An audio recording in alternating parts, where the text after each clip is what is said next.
European nights always carry a certain weight, and when Celtic stepped onto the pitch in Belgrade to face Red Star, there was already a feeling in the air that this would be one of those evenings. Two clubs with an iron grip on their domestic leagues, yet both still trying to climb the next rung in European competition. It felt almost inevitable that the match would end in a draw. A 1-1 result that, while not disastrous by any stretch, left a mixed taste, part relief, part frustration. This was a game Celtic could have won. In fact, with a little more sharpness in key moments, they probably should have. As the final whistle blew, the reaction from fans was exactly what you'd expect. A bit of grumbling, a sense of missed opportunity, but also a quiet acknowledgement that, away from home in Europe, these aren't bad nights. Red Star had won every home match so far this season, until now. Celtic went there, matched their intensity, survived the pressure, and left with a point. And yet, there's that stubborn voice in the back of your head that won't stop saying, "We could have had more." That feeling is especially strong when you look at how the game played out across both halves. The first 45 minutes were disjointed and flat. The team struggled for rhythm, passes were sloppy, and there was little spark in the final third. But in the second half, Celtic began to find their footing, created a string of good chances, and showed glimpses of what they're capable of. The problem was, as is so often the case in European away fixtures, they weren't clinical enough when it mattered most. Now, when we talk about the players who underperformed, it's impossible not to mention Daisen Maeda. Starting up top, largely for his defensive work rate and pressing ability, the Japanese forward just looked completely off it, constantly caught offside, and not by tight margins either. His positioning was erratic, and he never managed to link the play or stretch the defense in any meaningful way. Even when the ball wasn't coming his way, he was still standing in the wrong places, making it hard for teammates to find him. Brendan Rodgers didn't throw him under the bus in his post-match comments, but he made it clear the level was not good enough. He spoke about the need for a central player to hold up the ball, to give the team a foothold in the final third, something Maeda simply wasn't providing. And when you watch the difference that Iheanacho made after coming on, it's night and day. Iheanacho's arrival immediately gave the team something it had lacked all evening: a target, a point of reference. He held the ball up well, linked with the midfield, and above all, looked composed when it counted. His finish was everything you want from a striker at this level: calm, precise, and clinical. It's the kind of goal that separates the nearly teams from the ones that go deep in these tournaments. And it wasn't just the goal. His overall play showed a maturity and presence that the team had been crying out for.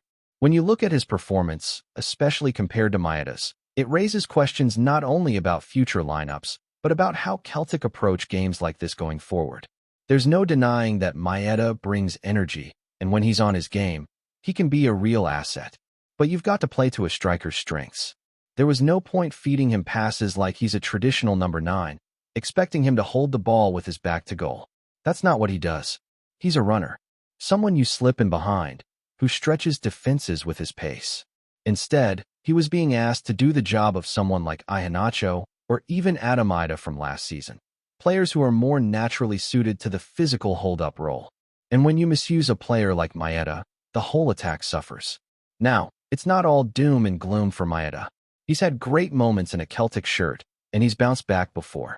But the truth is, ever since he returned from the summer, after making those comments in Japan about wanting to leave, he hasn't quite looked the same. Whether it's mental, physical, or just a dip in form, something's not clicking. And when you have a squad full of natural left-wingers, because you expected Maeda to leave and planned for it, you start to wonder what his role really is in the short term. Could he be tried on the right side again? Maybe. But even that feels more like a stopgap than a solution. It's not just about plugging gaps. It's about building attacking patterns with the right pieces in the right places.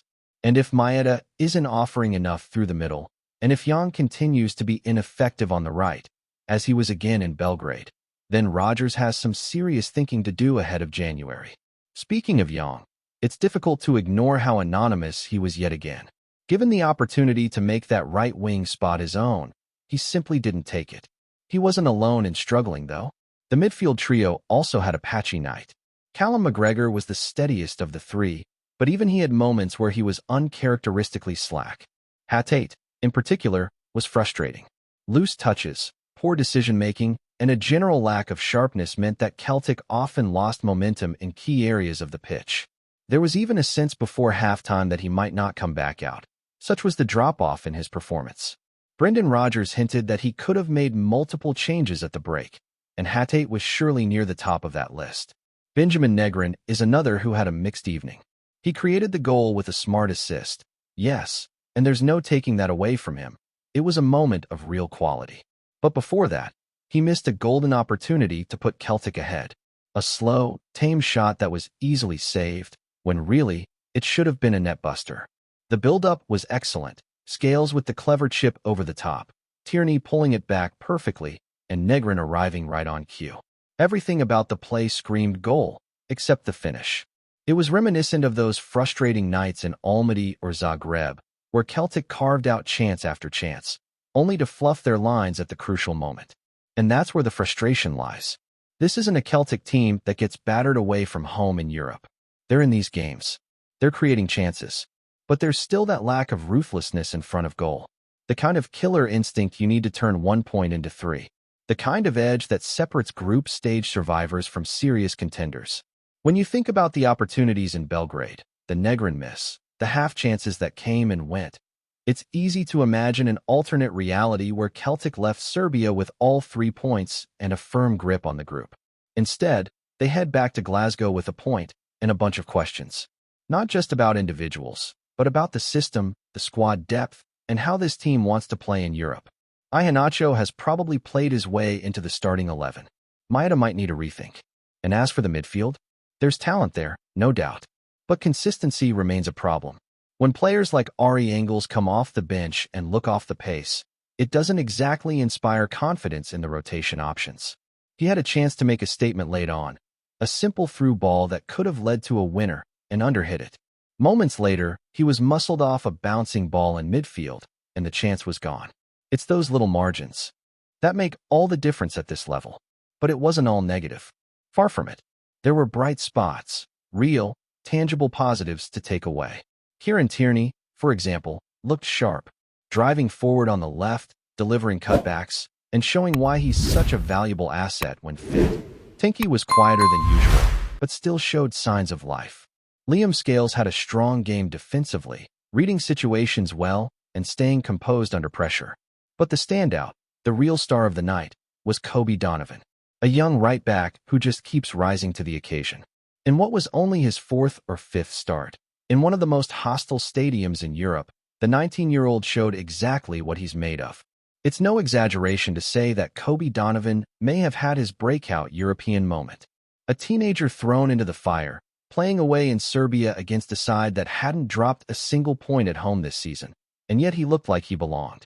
Early on, you could see Red Star targeting his side, trying to get at him with their most experienced wide men, but Donovan never looked rattled.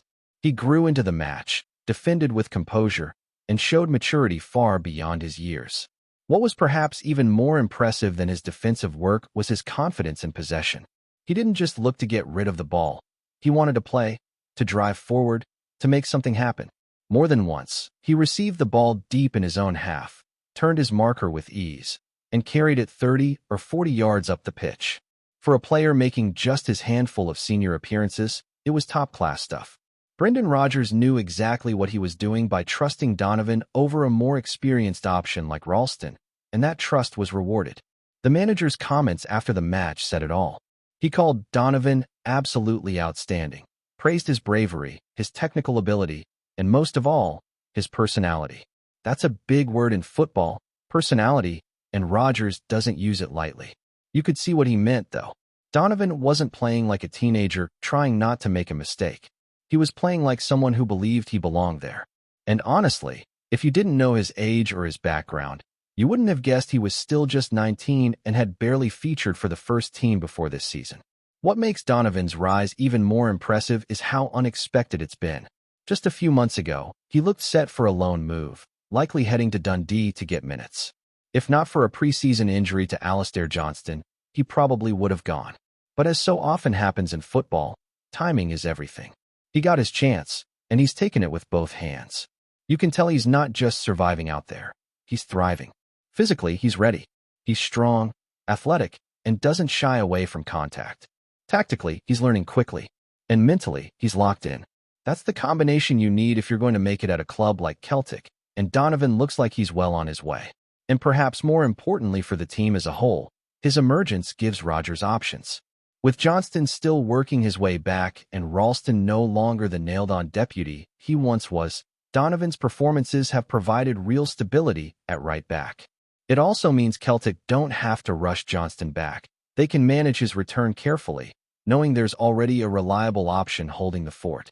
And going forward, Donovan could well be the long-term solution in that position. Johnston, for all his quality, won't be around forever. Whether it's a move down south or abroad, his future may lie elsewhere eventually. If Donovan keeps up this level of performance, he could be next in line, not just as a stopgap, but as the rightful heir to the position. The wider team dynamic, though, still raises some concerns. The midfield remains inconsistent.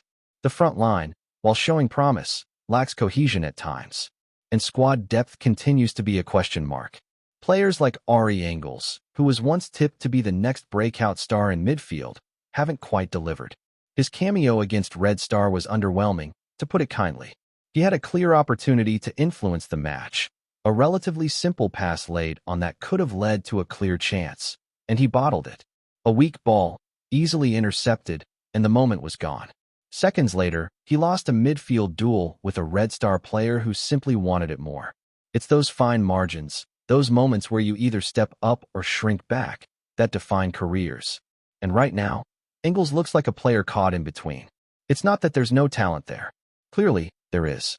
But when the lights are brightest, you've got to show it. Celtic can't afford passengers in games like this.